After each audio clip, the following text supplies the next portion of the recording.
Hello everyone! So in this video, as you've seen in the title, I'm going to talk about my experience with learning English, and I'm doing this video because I did a poll on Twitter and asked you whether you wanted me to do a Japanese progress update or a video where I talk about how I learned English, and you decided to go with this one.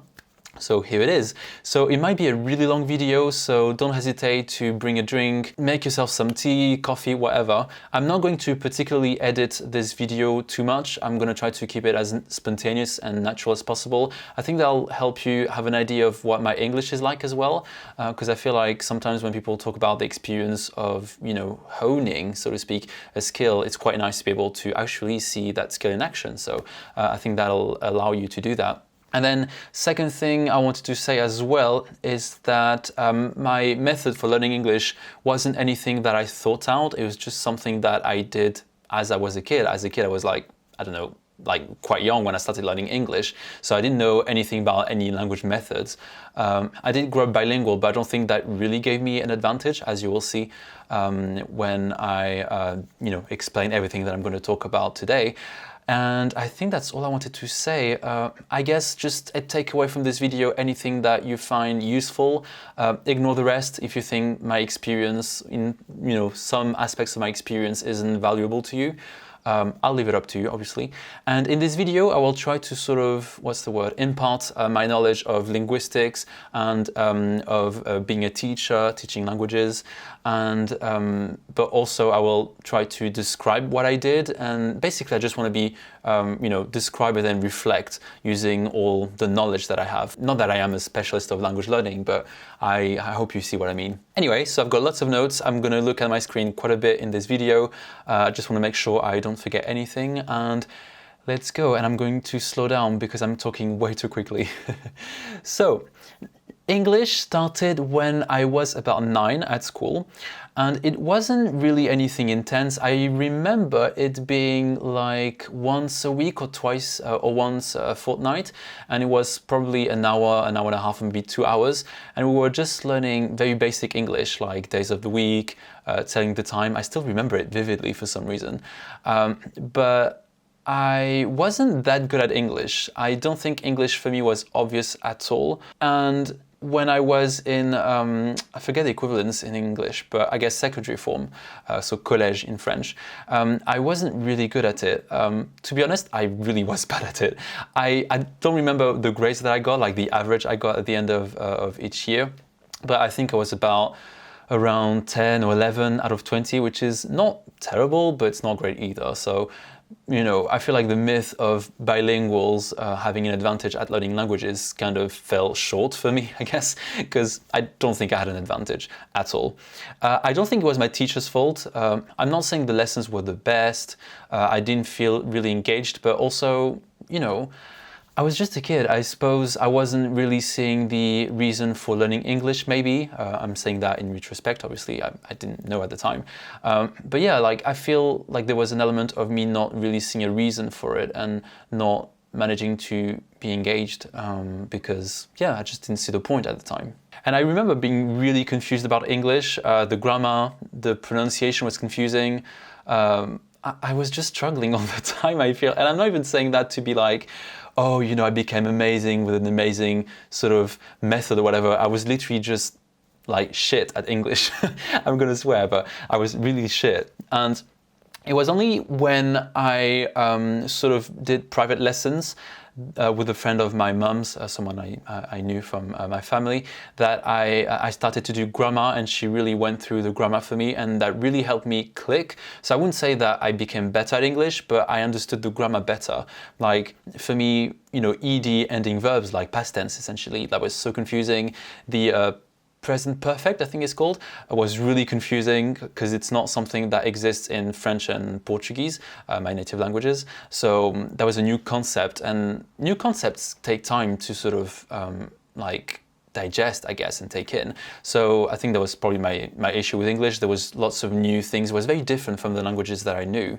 And maybe that's why I wasn't sort of making any progress. And I was trying hard. I was really trying to learn lessons, learn the vocab, but it didn't really help me until I had these grammar lessons. And it wasn't like perfect, as I said, but it helped a lot. I would even say like, I don't know, I think that's maybe me over interpreting, what happened, but I feel like from this day on, because I understood English and I understood the grammar a bit better, I feel like that's when I started to really fall in love with grammar. Like I was like, oh my God, like once everything makes sense, it really helps to make sentences and speak a language. I think that's how, I mean, it was obviously subconscious, but I feel like I fell in love with grammar essentially. So then when I was 12 or 13, I started watching TV shows in English. The first TV show that I remember watching in English ever was Desperate Housewives, and I remember watching the first season, which was dubbed in French, and then I was looking forward to watching the rest. And upon research, I realized that you could watch them in English, so I downloaded all the episodes that I could and started watching things in English. So it wasn't really full immersion because I was watching everything with French subtitles, but it was already my, I guess, first sort of encounters with English, sort of. I think that's when I started watching this TV show that I really was paying attention more to the language. I don't know, I feel like I'm one of these people that is able to read and listen at the same time, even if it's not the same language. I can't explain it. I know some people say that if there's subtitles, they just end up reading the subtitles, but I don't. I mean, sometimes I do, but I'm also quite able to listen to the language. Even if I don't know the language, I enjoy listening to other languages when I'm watching something. And I think that helped me to sort of get a feel for the language. So I wasn't fluent, like I was not fluent at all, but that's kind of how I started to pick up some like sentence structure, word order, like not fully, but a little bit. After 3 or 4 years, I was starting to use some idiomatic sentences, and I remember, in my work, teachers would sort of tick and say, good or very good, like highlight and say it was good. So it was quite rewarding. But something I forgot to say, there's so many things I want to say, but I wasn't like really motivated about English. The reason why I was starting watching TV shows is because I wanted to watch the TV shows. It was nothing to do with English, originally anyway. It was just about me wanting to watch TV shows, and I guess the side effect was that I was learning English as I went along, basically. So I feel like watching a lot of TV shows, obviously, as I said, helped me to sort of not understand, but get a feel for the language. And it kind of helped internalizing it, a little bit, because obviously you're exposed to lots of language, which I wasn't, because at home we would only speak French or Portuguese, and I was living in France. So obviously English wasn't, the majority language. So I kind of, but by mistake, so to speak, I created that environment where I was surrounded by English a lot, several hours a day. By the time I was 16, I would probably do, honestly, I think I would do at least 3 hours of listening to English. But again, it was not on purpose. I just enjoyed watching movies in English for some reason. And I think after those 3 and 4 years, I started to sort of experience some kind of vocabulary spurt. I'm borrowing this term from second language acquisition. But I feel like I was learning a lot of vocab, and I was starting not to think too much in French. So I was kind of like, just speaking and writing in English a little bit spontaneously. Obviously, I was still influenced by my native languages when I was writing, but I felt like English was becoming a little bit more natural in a way. And as for movies, so as I said, I was watching everything with subtitles in French, which I would find online. I became quite, not geeky, but I would download the video, then I would find a website to add the subtitles, and that was really useful to do that. Anyway, but then I started watching things with English subtitles, so that was a little bit hard at first, but I would like spontaneously just, whenever there was a word that I didn't understand or a phrase, I would pause the film if I really wanted to know, and then I would just search on the internet, and I think that's how I learned lots of phrases, a bit of the culture, because often phrases have some cultural connotation, I mean very often in fact. And I think that's how I gradually improved my vocab. But I never really did anything like Anki or flashcards to learn the vocab. Yeah, I guess I did learn vocab when I was doing my English lessons, which I will go back to in a second. But when I was watching TV shows, I wasn't making a list or anything. I was just kind of like just getting immersed all the time and learning vocab through exposure, essentially. And then progressively, I'm not sure when I started, because I kind of still enjoy having subtitles in my TV shows, and it's not because I can't understand it. I mean, I've been living in England for 8 years, so I understand English fluently perfectly well. But I think I got like, I feel like all the habits die hard, right? I just enjoy having subtitles and reading, and I like seeing the spelling of words. I don't know why, but I enjoy seeing the letters. But if I go to the cinema and there's no subtitles, then it's fine, right? Like I'll be fine. But anyway, so what was I saying? I think that's pretty much it I want to say about the series. I'm getting lost in my notes. But I feel like, you know, basically that helped me to learn a lot of the grammar structures and vocabulary in a way that was not really like me studying really hard. So yeah. And then the stuff I would watch, because I know sometimes people ask me that, so I would watch Desperate Housewives, as I said, Heroes, which was kind of difficult in English because the vocab was sci-fi, so it's not the most, the easiest vocab. True Blood was quite hard as well, because the accent was different, so I definitely needed subtitles. I would watch Dexter, I've watched Lost, the series, and then hundreds of films that I would watch, and then probably other TV shows, but none that I can remember. Sometimes it would be like short series. I was never really trying to sort of choose a specific show. It's just like whenever something was interesting to me, I would watch it, and that was it. I wasn't trying to to sort of watch movies by themes or context. But it does turn out that Desperate Housewives for learning English was perfect because a lot of the vocab, I mean, first of all, it's not extremely difficult. I mean, you need some fluency to understand it, you know, easily, but the vocab is not extremely difficult. Some phrases are a little bit, sort of advanced, I guess, but it's lots of everyday vocab, and that was really useful. I feel like I learned a lot thanks to that series or TV show. Now I want to talk about reading. So I didn't really used to read that much in English. I used to be, as a kid, I used to be an avid reader. I would read a lot. I could spend hours and hours reading.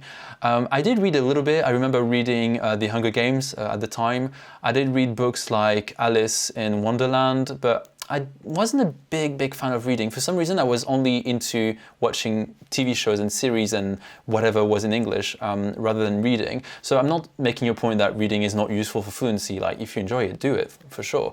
But I feel like really listening to the language was what I enjoyed the most. And I feel like if someone is more interested in conversation, watching a lot of content and listening to the language is a bit more useful than reading books. But obviously, there's a crossover. You can't just say, like, you know, reading books is just for writing and watching TV shows is just for speaking. But I feel like that was, I mean, essentially that's what I wanted to do, but I feel like this is a bit better if your focus is really mostly speaking. But obviously, as I said, I don't want people to think I'm saying what I'm not saying, but, you know, reading books will help you with vocab, but the vocab tends to be a bit more formal or less spoken in books, in my opinion, although that depends on the book, but I think you get what I'm trying to say, right? Anyway, so I feel like I should talk about school a little bit. So I'm going to talk about when I was in sixth form, what do you call that in the US? I think high school, when I was 16 to 18. And I think that's when I started to make a lot of progress. My average wasn't particularly high. I'm struggling with that word. But it was around 12 to 13, which is not bad. But it was increasing, it was improving, sorry, and I was starting to use more, you know, natural language. I was not fluent at all. Like, I don't want people to think that after watching TV shows for 4 years I was fluent. That didn't happen with me, but also because I wasn't really immersed full on anyway, so that's kind of probably why I had other things happening in my life. But I did make progress, and I remember for my baccalaureate, so my A-level, I don't know what the equivalent is in America. SATs? Is it SATs? No. I have no idea, sorry. I've never been to the US. Anyway, for the exam, the final exam before university, I got a 14 out of 20 and I was so excited. That was the highest grade I had ever gotten, and that was for the actual exam when I should have felt like more stressed or whatever. And I never actually got the opportunity to read what I did for this exam. It's too late. I think you needed to do it within the year after the exam if you wanted to have a copy of your exam, but never did it. But that would have been really cool to be able to read it and see what my level was. I will at some point make a video where I show you extracts of how I was writing in English to sort of see the progress, and for me to prove to you that I'm not lying. I was really not great at English originally. I feel like my teachers would be really surprised if they heard me speak English or if they watched any of my videos. videos, although I think it's unlikely, but anyway. So I can tell this video is going to be long. I hope you're still enjoying it, but let's carry on. So I'm going to talk about when I was 18. So I originally didn't want to be an English teacher, or I didn't want to study English at uni, even though I was doing a lot of English. I actually wanted to be a Spanish teacher because I was also really enjoying Spanish, but I'm not going to talk about Spanish in this video, but anyway, just to give a bit of context. But I reckon because I was watching so much content in English and I was pretty much immersed in English, in the English language, then I, at the last minute, decided to do a BA in English. And I have to say, the first year was tough. I was lacking a lot of vocab.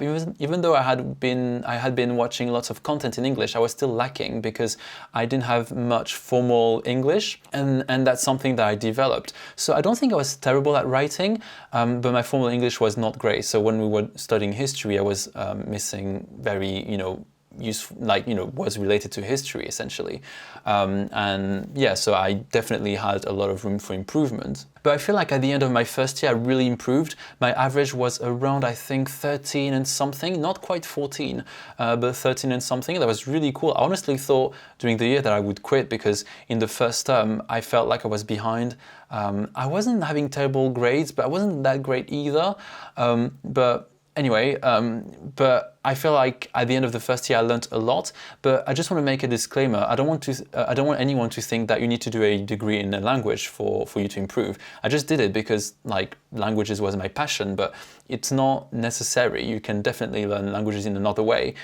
I would say though that doing this degree really helped me with improving my vocab and expanding it in more formal context and deepen my understanding of many aspects of the language, for example, phonology, grammar, history, of course, literature.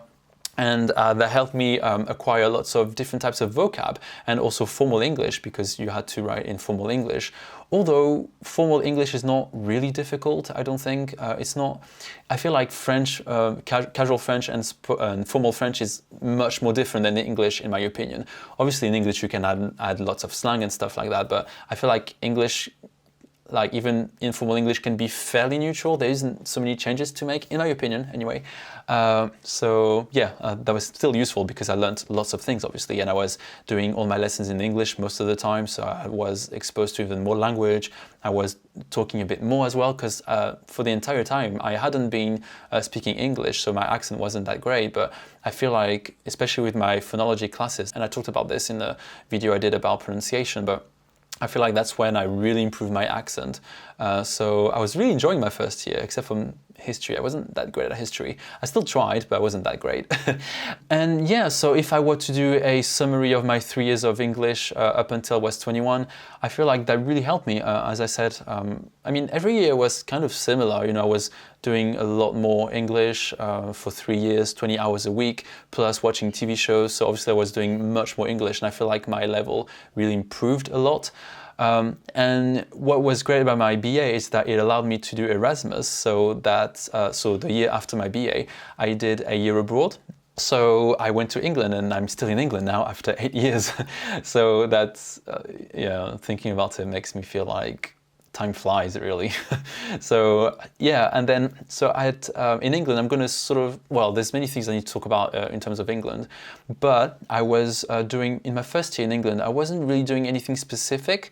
In France, I was technically doing an MA in linguistics, but it's 2 years in France. How to explain? So yes, I was doing my first year, but the subjects were quite different, because in England I was just choosing subjects from English language degrees, and it was like grammar, then it was language acquisition, so kind of linguistic-y things, but it was kind of random as well. But I loved my year, it was great. I remember particularly doing grammar, and I loved grammar. But any subject was interesting, and I learned a lot about writing in English, because I was writing essays as well. It was useful in so many ways.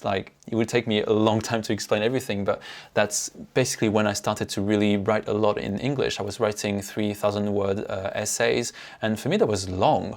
And also I had to really how to explain? I feel like in France, in my BA, teachers could always explain something in French, but in England, teachers wouldn't do that. And I was also exposed to tutors with different accents, American, English, or even non-native. And I feel like I really learned a lot, and I was, working with English people and was full immersion.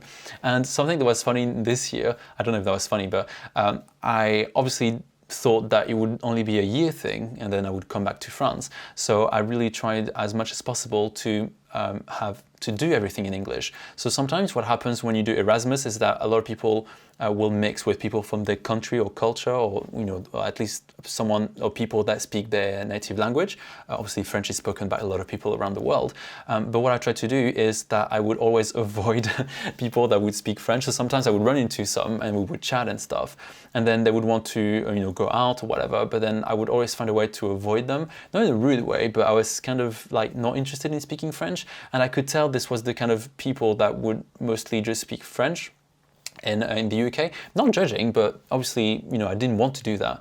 And it went as far as, I was living in halls at Sussex University in Brighton, and I had a French flatmate, and thankfully she was already fluent in English because she had spent a year in America, but we agreed from the start that we would never speak French, to the point that we hadn't heard each other's French voice for the entire year, basically. Only at the end we would speak French, and we would laugh because our voice was so different, obviously. If you speak different languages, you will have experienced this thing where you sound different in different languages. That was quite funny. But anyway, and I remember like in my first few days in England, and few months and weeks, I was really struggling with English because I had to speak it all the time. Everything was in English, except when I was talking to my parents or watching things in French, but everything was in English pretty much. It was even more intense than university, and there was a build-up. So originally, before uni, I was just watching things. Then at uni, I was taking classes and watching things. And then in England, I was watching things and everything was in English. So it was kind of tiring. Sometimes I would have to take breaks. I'm also an introvert, so I feel like I would get tired more as well. But that was not a learning curve, but it took me a while to get used to it, essentially. And then after this first year, I decided to stay because I hadn't had enough of the UK and Brighton. So then I did a PGCE, so a teaching degree. I don't have too much to say about this, aside from the fact that obviously I learned a lot because I was learning more specialized vocab about teaching, and it was hard. I mean, teaching in English when it's not your native language was quite tiring because I struggled to explain activities and sometimes communicate, and I had to write emails. So there was a lot of writing involved, and that helped me sort of improve my formal English and being able to write in English, which is not obvious, obviously, if you've never done it. But I feel like overall my English level stabilized after 2 or 3 years. I was still improving, and I still feel like I learn new phrases and words even after 8 years in the UK, but I'm not really improving as much. There isn't really this sort of improvement that I can notice and say, oh yeah, I've definitely improved. I don't have that anymore, so I feel like I've reached not a peak, but it's probably like when you reach quite high fluency, you stop really improving massively, essentially.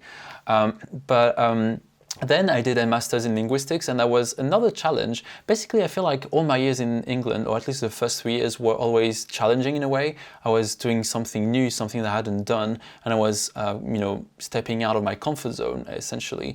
My master's was a bit more difficult because obviously it's more demanding in terms of work. They're not gonna let you go for, writing poor English or whatever. So I had to really work hard. And the dissertation at the end was also quite a lot of work. I had to write 10k words. That wasn't easy. Obviously, I had native speakers proofreading, but I feel like that really helped me writing formal English because I was also reading a lot of formal English. You read a lot of research papers, and the vocab is not easy. And I feel like research papers in linguistics anyway, they're really not written to be easy to read, and I think that's a kind of a shame. But that's another story. But essentially, they're not really meant for non-native speakers, and they just don't go easy on you, So you had to learn a lot of vocab, and yeah, that was just more improvements. So I guess technically I still improved after 3 years in England, but it was more like in formal context as opposed to spoken English, if that makes sense. I feel like that's kind of it in terms of my experience. So obviously after uni I still stayed in England for 5 years. I'm still in England now. I'm improving, I guess, but because I work quite a lot in French, because all my jobs are related to French. I do conversation classes, I teach French as well to adults. So I do speak English, and obviously, as I said, there's always something new to learn, right? But yeah, there wasn't anything sort of really new or striking in terms of improving, because I feel like I was not really trying to learn, really. I wasn't studying or anything. Yeah, and then I started my channel, and I guess my channel did help me to kind of not improve my English, but like kind of express things in a way that's easy to follow and in a nice way. Not it always sort of challenges me to not stick to basic English. I'm not making sense. I'm just trying to say that I want the content, the text, to be sort of engaging. Essentially, I guess that's what I was trying to say. So I feel like everything in my life always sort of stretches my English. I also watch lots of content in different accents and things like that. So I'm kind of rambling on now, but voila, I guess that's pretty much it. And now what I'm going to do is do a bit of a Q&A section. So I asked some of you to ask me questions about my English, and you came up with very interesting questions, so I'm really looking forward to answering them, and I hope you will find them useful. So Dakota abroad, are you that fluent? That's an inside joke, but anyway. But yeah, I guess I am that fluent. That's going to be my short answer. I mean, I guess this video can be proof that I am in fact that fluent. Why though? I think is asking why I learned English, and I don't know, there wasn't really any reason. I feel like, as I said, it was just because I wanted to watch my TV shows in English. Some people say, I just want to learn Japanese to watch anime, and I kind of can relate to that for English anyway, because I just wanted to watch things and understand everything. It was kind of like a challenge. I feel like I was challenging myself, and the side effect was that I became fluent in English over time. Obviously not just by watching TV shows. I mean, if you've watched this video up to now, then you know. So yeah, I guess that's all I would say for the reasons, I guess. Next question. So were there any aspects of English that just did not make sense to you? How did you overcome that struggle to understand? I think maybe something that I found difficult in English is phrasal verbs. I think they're really hard. I didn't really try to work on them. I mean, I guess at uni I was, doing grammar, so we learned a lot of phrasal verbs. So just learning them off by heart was something that helped me. But I feel like exposure really helps. I can't even say that right now I'm really confident with phrasal verbs. I know a lot of them, obviously, but I still get them wrong sometimes. I get them mixed up.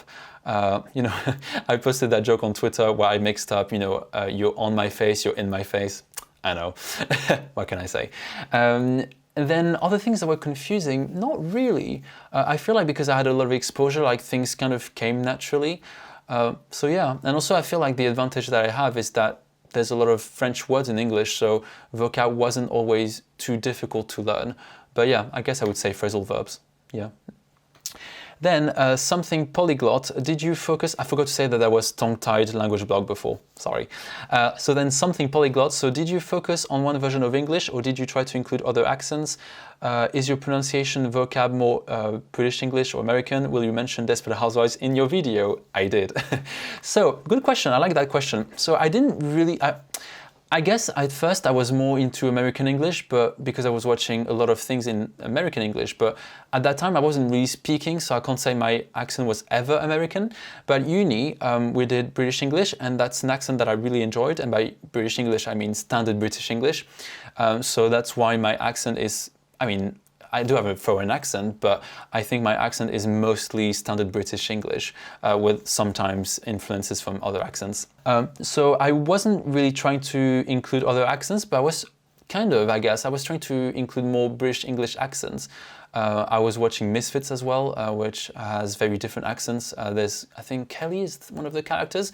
She has a very strong northern accent, which was really hard to understand for me. I need to watch it again actually, because I haven't watched that a lot for a long time, and I wonder if I would be able to understand her more easily now. Oh, maybe that's something to test later. And then in terms of my pronunciation, yeah, as I said, it's going to be more British. I do have influences from other people. and my vocab as well is influenced by all the people that I've spent time with. I have some American friends, so I can sometimes use more American words, like saying pants in England. It's not great, but I still say it sometimes. I also have an Australian friend, and I kind of tend to say water now, like water, but I'm not Australian at all. That's not what I'm saying, but I feel like some of the sounds like I are kind of like American, Australian, or something, I guess. I'll still say things like Macca's instead of McDonald's or whatever. I don't even know what's used in England. I guess people just say McDonald's, right? I think I just say Macca's. Yeah. Next question, so Madeleine Lotmer, I'm pronouncing your first name in French. Whenever someone is called Madeleine, I think is the English pronunciation, I just prefer to say Madeleine.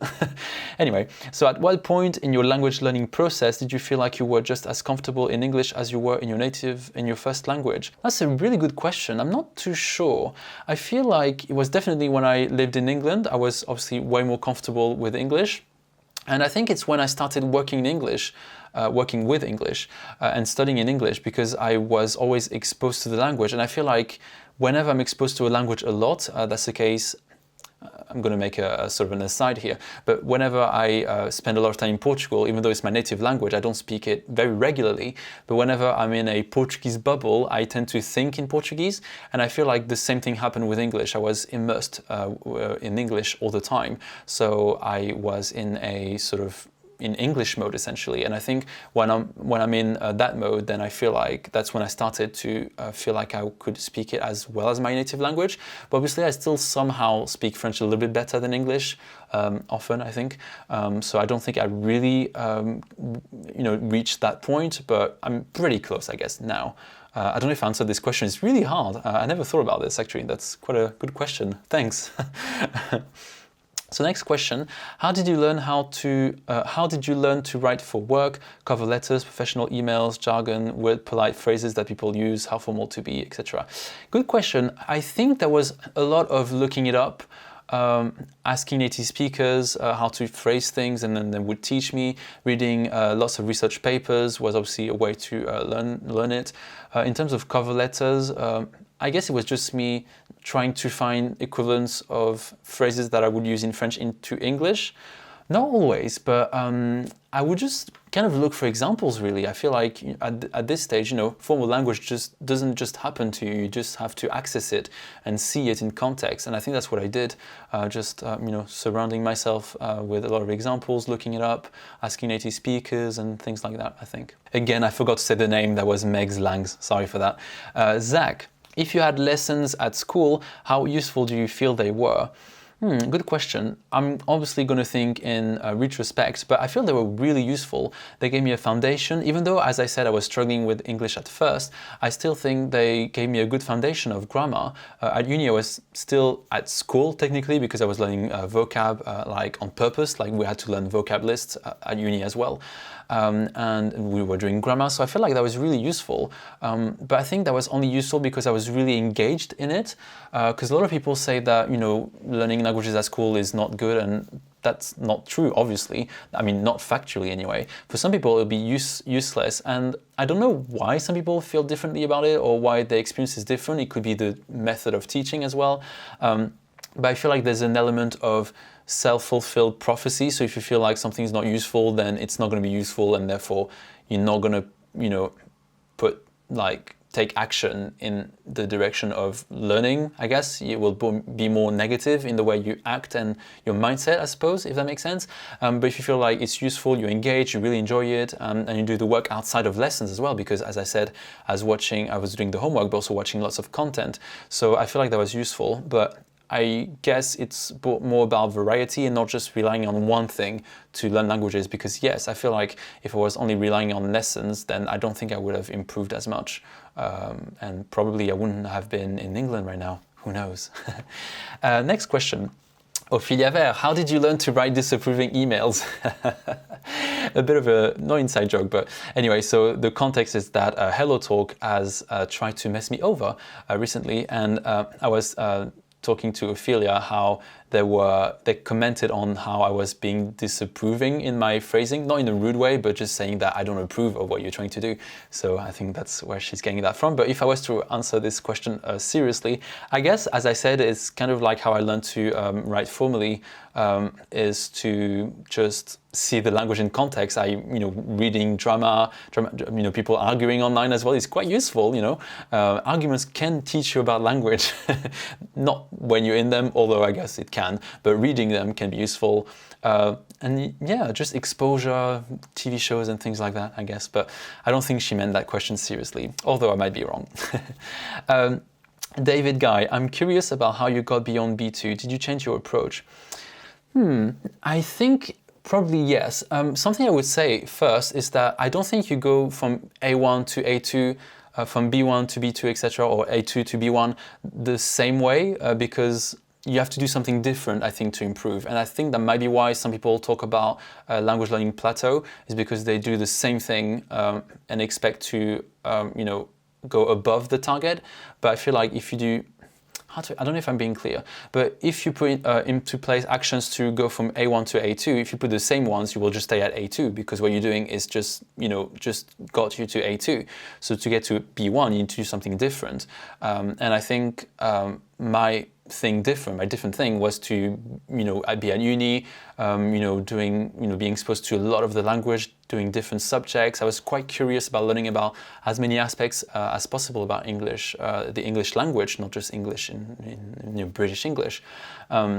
And also being in England, obviously, that was my change of approach, because it was very different from what I had been doing, because I was, speaking, listening to the language, reading, and writing as well. So yeah, I hope that answers your question. And then Mo Chang, out of all your studying techniques, which one was your favorite? I think watching TV shows. That's a short answer. I feel like I talked a lot about this, so that probably sort of gives you a lot of elements, but watching TV shows was the most pleasurable activity that I used to do, because it was something I enjoyed. And yeah, I don't have much more to say about that. So I hope that answered all your questions. So I hope you found this video helpful. It's going to be a long one. I hope you enjoyed it. And if you have any questions, please let me know. I'll try to answer them as best as I can. And I will see you next week. Bye.